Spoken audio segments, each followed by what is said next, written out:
안녕하세요. 네, 오늘은 임종을에 대해서 좀 말씀드릴까 합니다. 임종이라 그러면 말 그대로 이제 돌아가시기 직전의 상황을 얘기하는 거죠.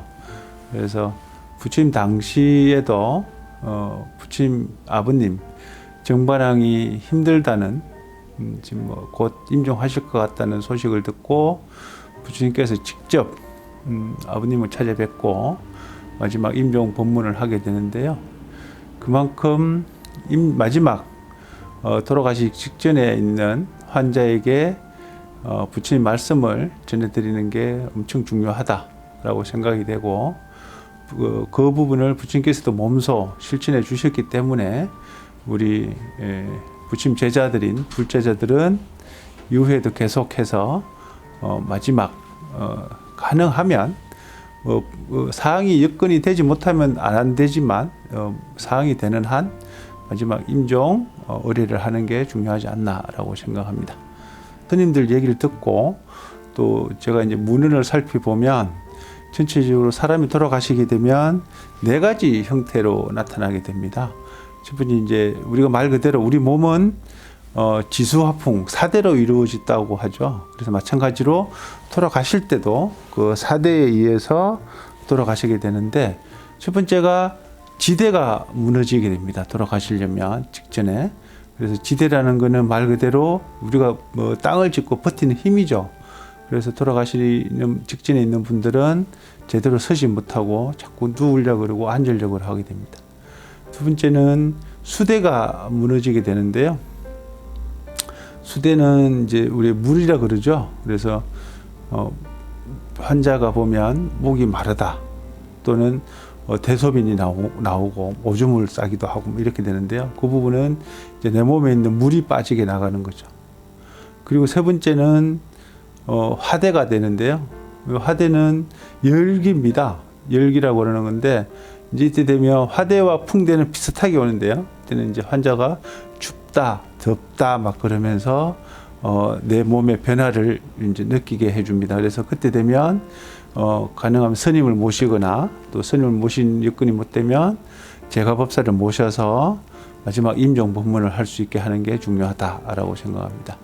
영가가 남자일 경우에는 가능하면 비구 스님이나 남자 제가법사를 또 이제 돌아가시기 직전에 환자가 여성일 경우에는 비구니 스님이나 또는 이제 여자 제가법사를 그리고 마지막 임종을 하시는 분의 이제 유언을 듣거나 하는 경우도 있는데요. 또 임종을 또 마지막 지켜보는 경우도 있고 하는데 그 부분도 마찬가지로 환자가 남자일 때는 남자만, 여자일 때면 여자만 더 그런 게 좋다. 돌아가시게 되면 이게 이제 이성과 감성의 부분으로 나눠지는데 우리가 영가가 되면 이성보다는 혼이라는 부분들은 감성에 많이 치우치게 됩니다. 그렇게 되면 아무래도 이제 그 나 아닌 그러니까 나와 다른 성이 있는 이성이 있으면 그 이성의 끈이 더 크게 작용하게 돼서 내가 현생에 공부했던 부분들을 다 까먹고 가게 된다고 합니다. 그래서 다음 생에도 내 공부했던 공력들을 그대로 가지고 다시 오려고 하면 마지막 모습을 볼 때는 동성끼리만 보는 게 좋겠다라고 생각이 듭니다.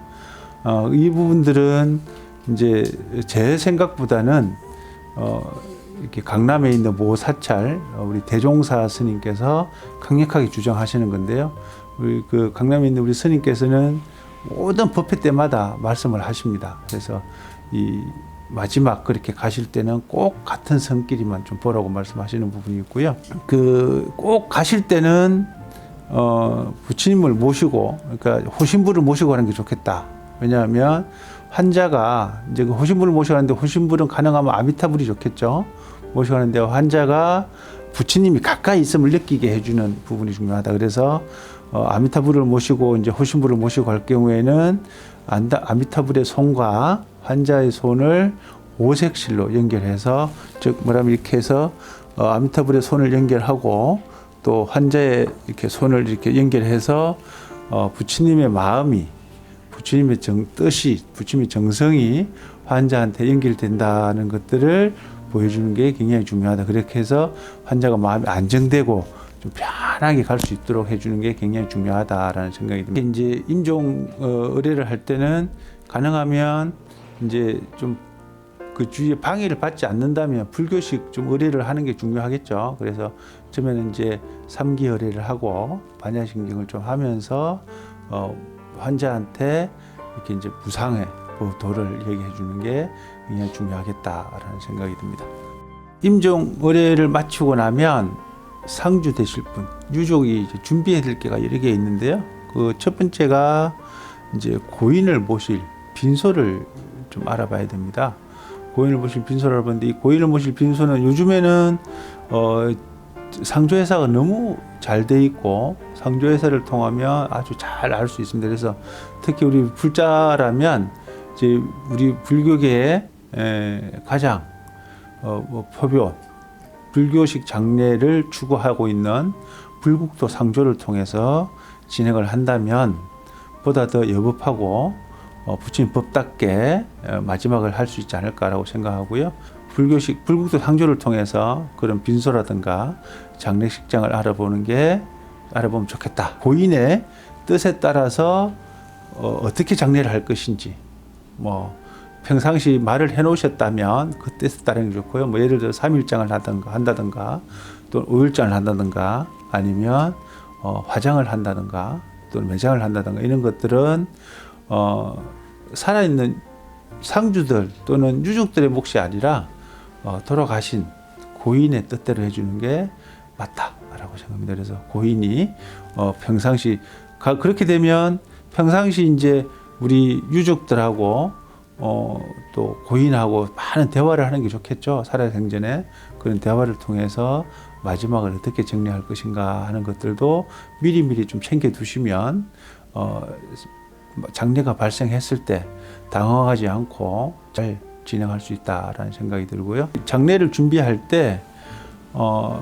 이제 고인의 뜻에 따르는 게 중요하기는 하지만 요즘은 우리나라 장례의 모습을 보면 화장이 이제 대세를 이루고 있죠. 그래서 화장이 90% 정도 이렇게 되고 있는데 전국적으로 보면, 그래서 화장을 할 때 어떻게 할 것인지 그 부분도 잘 좀 유의했으면 좋겠다라는 거고요.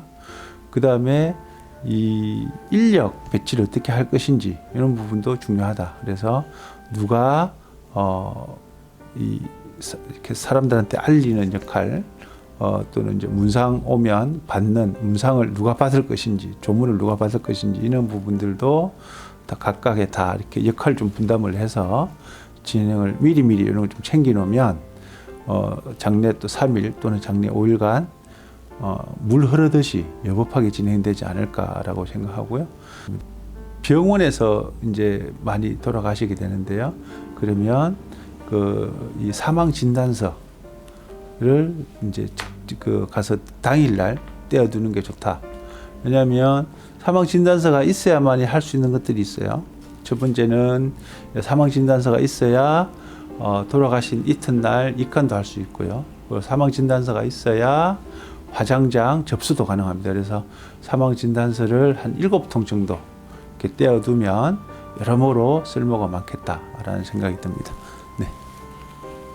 이제 이렇게 미처 준비하지 못했다면 첫 번째 얘기했던 그런 이제 상조, 불국토 상조를 얘기하겠죠.